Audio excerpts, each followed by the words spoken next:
Hello everyone. तो आज हम क्वेश्चन करने वाले हैं। हमने बोर थ्योरी से रिलेटेड जो फॉर्मूलेस थे वो हमने प्रीवियस वीडियो में कवर कर लिए थे। ठीक है, बट हम रिवाइज कर लेते हैं। रिवाइज करके फिर जल्दी से हम क्वेश्चंस करते हैं, न्यूमेरिकल सॉल्व करेंगे। ठीक है, तो पहले आपको फॉर्मूलेस पता होने चाहिए। जब फॉर्मूलेस ही नहीं पता होंगे तो how can you handle the question, है ना। तो it is very very important ना।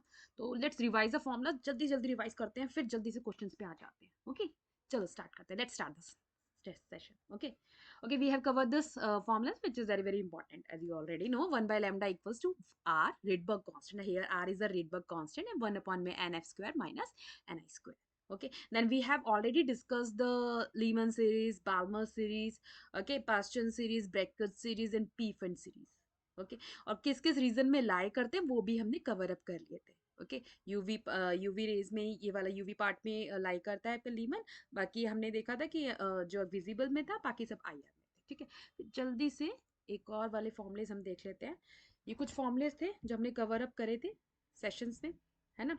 जो आपका लेक्चर 2 वाले में आपको मिल जाएगा ये। ठीक है, तो आप सब्सक्राइब भी कर लो चैनल, ताकि आपको पता लगता है कि कौन कौन से जो है टॉपिक्स कवर हो रहे हैं और कौन कौन से उस पर न्यूमेरिकल्स हम कर रहे हैं। तो first we will try to understand the concept related to the topic and then we will solve the problems. Okay, तो ये वाली प्रॉब्लम्स सॉरी ये वाली आपके फॉर्मुलेज हैं। तो ये आपको याद रखने हैं। This one is very very important, कुछ मार्क करती जा रही हूँ। Equals to E1 Z square upon में n square. Okay, Z square upon में n square. This one is kinetic energy plus potential energy. Okay, and this formula is very very important. En minus 13.6 n square electronvolt, ये formula भी आपका important है। ठीक है, तो ये कुछ फॉर्मुलेज हैं जो कि बहुत ज्यादा इंपॉर्टेंट है और आपको माइंड में रखना है। Reduce mass formula, okay, this one we have already covered, हमने डिटेलिंग कर ली थी इसकी। ठीक है, कोई प्रॉब्लम हो तो आप कमेंट में आप बता सकते हैं। ठीक है, कोई फीडबैक आपको देना हो, ठीक है, तो हम अगर कुछ मिस्टेक भी हो रही हो तो we can rectify. Okay, this formula is very very important. E n dash equals to E n in terms of reduced mass में है ये mu divided by m, और इसको हम कैसे लिख सकते हैं, -13.6 अपॉन में n स्क्वायर म्यू अपॉन में m। ठीक है, आपका ये वाला फॉर्मूला भी हो गया। तो ये वाला फॉर्मूला भी आपका इंपॉर्टेंट है, -13.6 अपॉन में n square mu by m। Okay, और ये वाला फॉर्मूला आपका E I minus E F equals to H nu, सब कवर अप कर चुके हैं हम। ठीक है, तो जल्दी जल्दी मैं सिर्फ दिखा रही हूँ कि हाँ ये फॉर्मुलेस थे जो आपने कवर अप आपने करे थे। ठीक है, ताकि हम सॉल्व कर सके ना क्वेश्चन इससे रिलेटेड। ओके, तो now let's ready to solve the question. Okay, let me switch to another slide so that we can solve question. Okay, ये क्वेश्चंस हैं, ये आपके CSIR नेट में पूछे गए। ठीक है, तो प्रीवियस ईयर क्वेश्चन है, आराम से पढ़ते हैं कि भाई क्वेश्चन की डिमांड क्या है ना। फिर देखते हैं भाई कौन सा फॉर्मूला हम यूज कर सकते हैं यहाँ पे। तो first question, let's study the first question, sorry let's read the first question. The question is given that the ground state energy of the hydrogen atom is -13.6 electronvolt. तो क्या दे रखा है, फर्स्ट लाइन से पढ़ेंगे, जल्दी से इन्फ्रेंस निकालेंगे क्या बता रहे हैं हमें। अच्छा, कुछ ग्राउंड स्टेट एनर्जी की बात कर रहा है हाइड्रोजन एटम की, और -13.6 इलेक्ट्रोवोल्ट दे रखी है। ठीक है, we will try to cover maximum question in the session. ठीक है, तो ताकि जल्दी से जितना कवर अप हो जाए उतना भी, बट वीडियो थोड़ा शॉर्ट ही रखेंगे, 12 मिनट्स 15 मिनट्स इस तरह से। ठीक है, और मैं डेली अपलोड भी करती जाऊंगी वीडियोस को, तो आप सब्सक्राइब करें, आपके पास नोटिफिकेशन आ जाएंगी। तो टॉपिक वाइज अभी बोर थ्योरी हमने कवर अप करी थी, इंपॉर्टेंट फॉर्मुलेस कवर अप करे थे, अब क्वेश्चंस हम कर रहे हैं। ठीक है, जो न्यू है मतलब फर्स्ट टाइम देख रहे हैं वीडियो पे, उनके लिए बता रही हूँ। Okay, the question is the ground state energy of positronium which is a bound state of an electron and a positron is। Question clear हो गया होगा। कुछ मुझे ग्राउंड स्टेट एनर्जी बता रहा है कुछ हाइड्रोजन की, वो ये है 13 - 13.6 इलेक्ट्रोवोल्ट है, और बोल रहा है कि ग्राउंड स्टेट एनर्जी जो है पॉजिट्रोनियम की वो आपको बता। Okay, question is clear. तो सबसे पहले एक फॉर्मूला आपने पढ़ा था, कौन था, एनर्जी एक्सप्रेशन। ठीक है, क्या था वो, कुछ याद आ रहा है, अभी रिवाइज भी करवाया है। E N dash equals to E N mu divided by M E. पूरा सॉल्व नहीं करेंगे कंप्लीटली। हाँ, कौन कौन से फॉर्मूले यूज हो रहे हैं, कैसे अप्रोच कर सकते हैं, क्योंकि फिर हम मैक्सिमम क्वेश्चंस नहीं कवर अप कर पाएंगे इस तरीके से। ठीक है, तो हाँ ये फॉर्मूला है, ये है, ऐसे ही तरीके से approach we can discuss the approach here ना, कर सकते हैं अप्रोच डिस्कस कर लेते हैं, फिर आप सॉल्व कर सकते हैं। अगर कोई प्रॉब्लम हो तो आप कमेंट बॉक्स में बता सकते हैं। ओके, नाउ तो ये वाला फॉर्मूला आपने पढ़ा था, याद आ रहा होगा। अब भी रिवाइज भी कराया, E N dash equals to E N mu divided by M. और कैसे लिख सकते हैं भी, minus 13.6, this is minus guys, okay, minus 13.6 divided by n square z square, hydrogen है तो z equals to 1 है, and then we can write me electro, तो E n dash equals to E n mu divided by M E equals to minus 13.6 upon में n square into z square। अब भी आपने पढ़ा था ये वाला formula, and mu divided by M. दिमाग में बैठ गया, बहुत बार क्वेश्चन जो है इस फॉर्मूले पे बेस्ड आए हुए हैं, तो आपको ये दिमाग में रखना पड़ेगा फॉर्मूला। हो गया, अब चलते हैं इसके अंदर, आगे चलते हैं। तो हमारे पास E1 क्या है, E1 है ना आपके पास, क्या है, E1 equals to minus 13.6 electronvolt. कैसे हो गया E1 equals to minus 13.6 electronvolt, किसके लिए होगा, for n equals to 1 and z equals to 1. I hope you're getting the things here. Okay, तो यहाँ पे हमारा जो फॉर्मूला था, मतलब सॉरी जो एक्सप्रेशन था, जब आप सॉल्व करोगे, when you solve this question, तो आपके पास एक्सप्रेशन आ जाएगा E1 डैश के लिए -13.6 mu divided by M E electro volt, यही होगा ना। ओके, तो अब फॉर पॉजिट्रोनियम, पॉजिट्रोनियम के लिए सबसे पहली बात है, अब मुझे पॉजिट्रोनियम के लिए सॉल्व करना है, पहले तो आपको म्यू का एक्सप्रेशन चाहिए, म्यू की वैल्यू चाहिए। तो can you calculate the value of mu here, reduce mass, कर सकते हैं या नहीं कर सकते, कर सकते हैं भाई, है ना। कैसे करेंगे, कैन आई इरेज दिस, इसको मैं इरेज कर देती हूँ।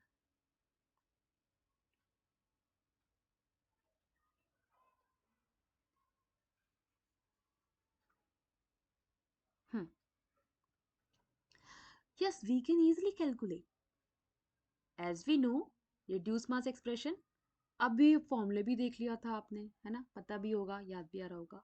प्रोडक्ट ऑफ कुछ मासेस था अपॉन में सम ऑफ द मासेस, तो यहाँ पे हम पॉजिट्रोनियम के लिए कर रहे हैं, तो can we write M E into M E plus M E, and then your expression would be M E divided by 2। Okay, और फिर यू, आई थिंक अब इजिली आप कैलकुलेट कर सकते हो, ratio for mu by M E would be 1/2 here. अब आपके पास इस रेशो का भी एक्सप्रेशन है।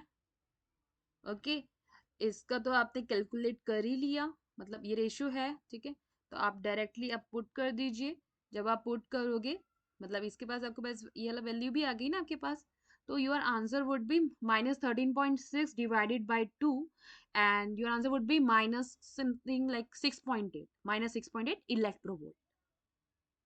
तो इस फॉर्मूले ने हमारी कितनी हेल्प कर दी, है ना, E N dash equals to E N mu divided by M E, और ई एन का एक्सप्रेशन आपको पता ही है, तो आप भूलोगे नहीं, आपको पता है ये चीजें।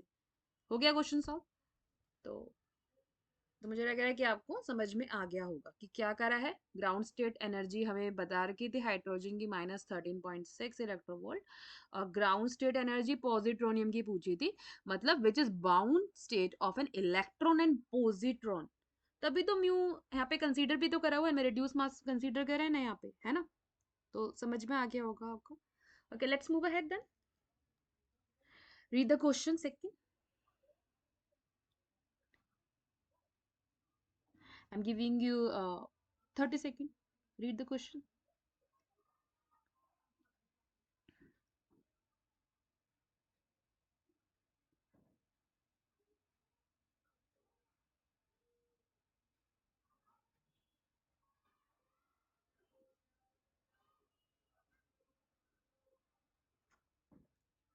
एंड ऊपर वाले क्वेश्चन में ये याद रखना हमारे पास E1 था, है ना, क्योंकि निकाला तो वो मैंने रिमूव यहाँ से कर दिया था क्योंकि मुझे स्पेस क्रिएट करना था इसलिए।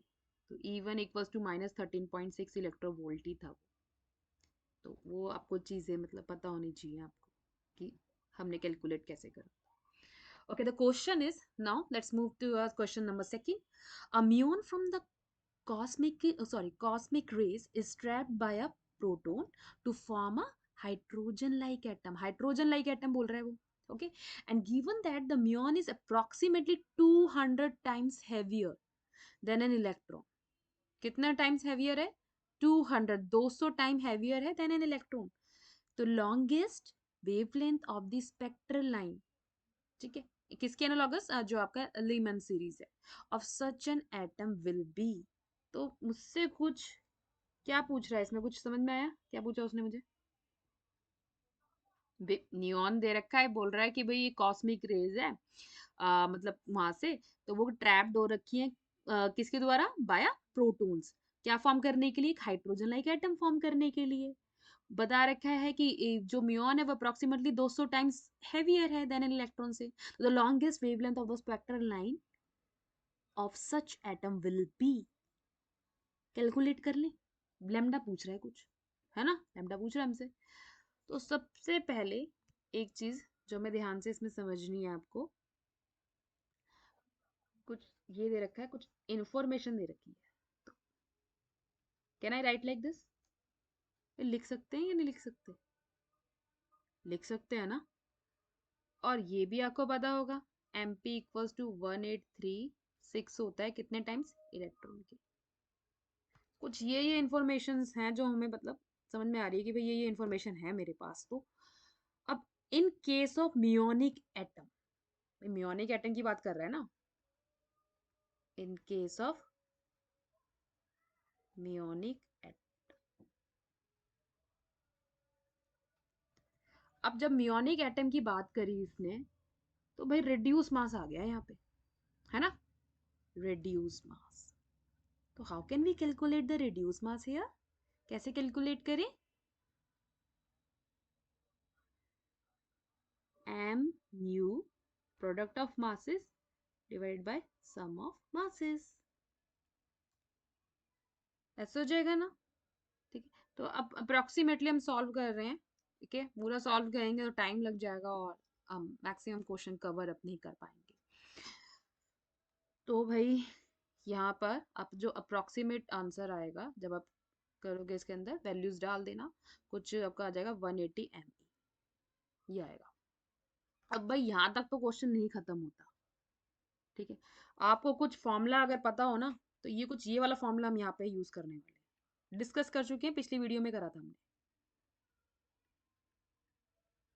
Delta E equals to H nu, है ना, और एच सी बाय लेमडा। तो ये फॉर्मूला कुछ हम यूज करेंगे यहाँ पे सॉल्व करने के लिए, और यहाँ से हमें लेमडा की वैल्यू निकालनी है, H C by delta E. तो अब इसके लिए तो भाई मुझे पहले देखना पड़ेगा मेरे पास क्या क्या चीजें हैं और क्या क्या चीजें नहीं है। एनर्जी है मेरे पास, तो अब इसके अंदर आपको क्या करना है, सबसे पहले आपको एनर्जी का एक्सप्रेशन पता होना चाहिए, है ना, एनर्जी कैलकुलेट, सॉरी वैल्यू पता होनी चाहिए भी, कैलकुलेट कैसे करेंगे। आ जाओ वही बात, फॉर्मूले पे आ जाओ, आपके पास यही फॉर्मूला था, बार बार नहीं लिखूंगी, E N dash equals to E N mu by M E. अब वीडियो को पॉज करके लिख सकते हैं और चेक कर सकते हैं कि हाँ मैंने भी ऐसे ही कर दिया, क्या ये सही है या नहीं, करेक्ट वे है या नहीं, ठीक है, कोई भी मिस्टेक हो तो आप बता सकते हैं। ओके देन, तो E n dash equals to E n mu by m e, and as you already know E n equals to E1 square, oh sorry, E1 divided by n square, ठीक है, इस तरीके से आपका होता है। अब for a ground state of muonic atom, muonic atom की बात कर रहे हैं ग्राउंड स्टेट के लिए, क्वेश्चन को आप ध्यान से पढ़ो, ठीक है, तो म्योनिक एटम का जो ग्राउंड स्टेट है, ठीक है, उसके लिए मेरा एनर्जी का एक्सप्रेशन क्या होगा, what would be the expression for energy for the ground state of muonic atom? For ground state. Okay, तो n इक्वल्स टू 1, फॉर्मूला पता है ना, इसमें पुट करो, क्या आ जाएगा, E1 dash mu divided by m। आपको कुछ लगता है कि नहीं ये इम्प्रूव होना चाहिए वीडियो में, तो आप मुझे बता सकते हैं। ओके, तो आई थिंक विजिबल होगा, I think you are getting the things here, if not you can let me know. तो E1 dash equals to E1 1 square mu by M E, हो गया। तो आप इसको तो आपके पास तो ये म्यू बाय एम ई है या नहीं है, इजीली कैलकुलेट कर लोगे ना, है ना, आराम से निकल जाएगा, सॉल्व कर लोगे। ऐसे ही फॉर फर्स्ट एक्साइटेड स्टेट, ये तो आपको ग्राउंड स्टेट के लिए हो गया, बट फॉर आपको फर्स्ट एक्साइटेड स्टेट के लिए then n equals to 2, can I write like this, E2 dash E1 2 square mu divided by m। I can write like this, है ना, लिख सकती हूँ ना मैं भी ऐसे, हमने लिख दिया यहाँ पे। Okay, I hope it's clear. तो अब इसमें जब हम दोनों की एक्सप्रेशन लिख देंगे, दोनों के एनर्जी डिफरेंस भी तो आपको निकालना है ना, क्योंकि the longest wavelength of the photon corresponds to the transition between first and the ground state of the muonic atom. तो डेल्टा ही निकाल दोगे आप, yes, we can easily find out. भाई काम ही क्या रह गया, अब तो सब कुछ हो ही गया ना इसके अंदर, E2 डैश माइनस करके निकाल लीजिए, हो जाएगा सॉल्व आराम से। Substitute the values to get the answer, you can easily do this. Question को समझना है कि भाई म्योन है, उसमें से मतलब क्या कह रहा है, मतलब फ्रॉम द कॉस्मिक रेज वो ट्रैप हो गया किसके द्वारा, by protons to form a hydrogen like atom. Hydrogen like atom, रीमन सीरीज, ये कुछ दिमाग में ये क्लिक कर रही होंगी कि भाई वो वाले फॉर्मुले लग सकते हैं क्या, बोर मॉडल वाले, हाँ लग सकते हैं। देखो कर लिया सॉल्व क्वेश्चन, है ना, तो I hope it's clear now. Let's move ahead, read the question, third one.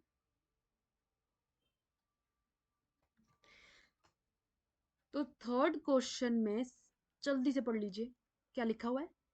एक नेगेटिव म्यून है, a negative muon which has a mass nearly 200 times that of an electron and replaces an electron in a lithium atom.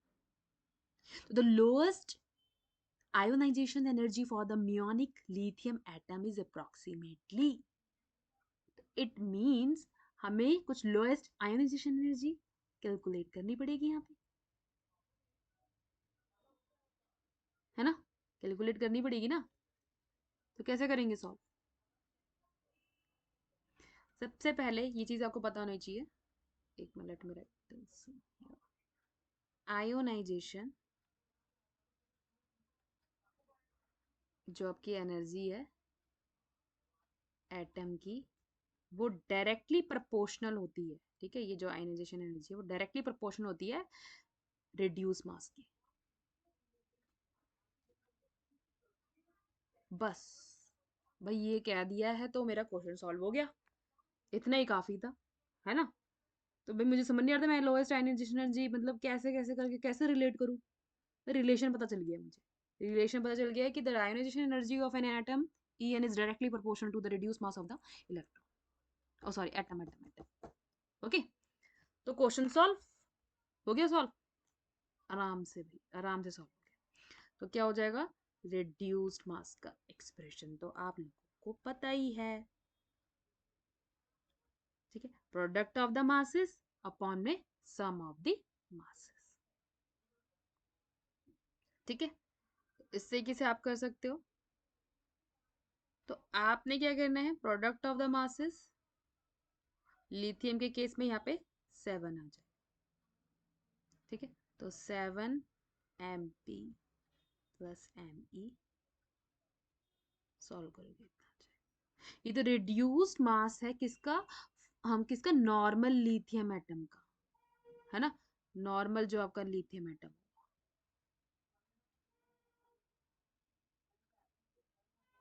Okay.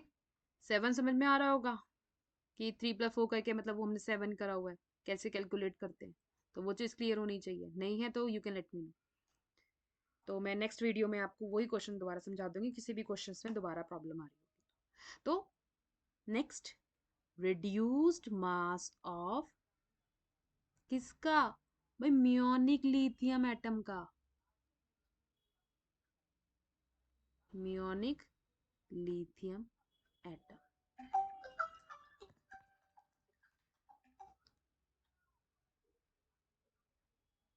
ठीक है, तो म्योनिक lithium atom का क्या हम calculate कर सकते हैं?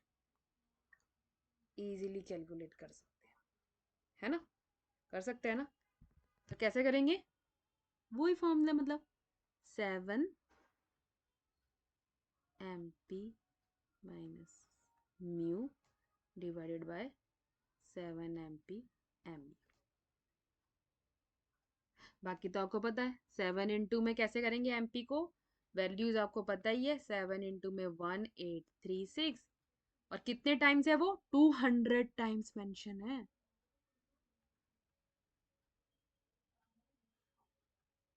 बाकी आपको कैलकुलेशन करनी पड़ेगी।